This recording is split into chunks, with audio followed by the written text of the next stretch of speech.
Bi, may na-discover ako.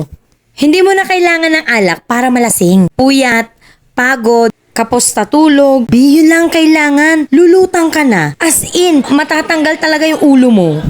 O, shout out nga muna sa mga Board of Election Tellers ngayong barangay at SK Elections 2023. 8 nga pala yung sinisigaw namin dyan kasi yung presinto namin nasa Team 8. Kaso nga lang, sa dinami-rami ng tinawag from Team 1, 2, 3, 4, 5, 6, 7, 9, and 10, Team 8 na lang talagang hindi pa natatawag o di kaya mabagal ang proseso. 8!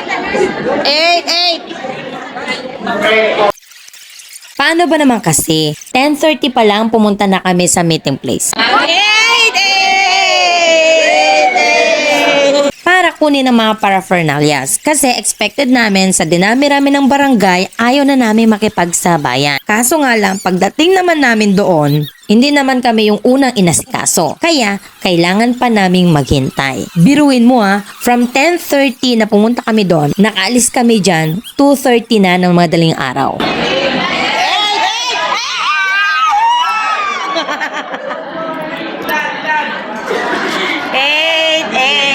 O diba, kilig na kilig. Pero, hindi pa pala yun yung unang pagkakataon na kami maghihintay. Kasi, mayroong provide ang COMELEC na jeep para sa mga Board of Election Tellers. Yun nga lang, kailangan naming hintayin lahat ng mga BET from specific barangay bago umalis ang jeep na sasakyan namin. Halos nasa 150 BETs kami. So, hintayin namin lahat yun. Kasi sasamahan daw kami ni Kuya.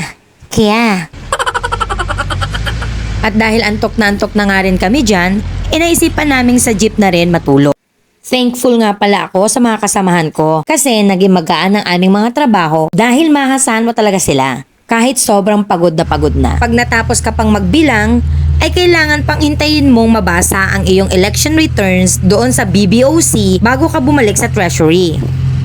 Hindi na nga pala ako masyado nakapag-video dyan kasi nalasyeng talaga ako. As in, feeling ko talaga wala na ako sa sarili ko. Salute sa lahat ng mga umupo ngayong eleksyon 2023. Congratulations!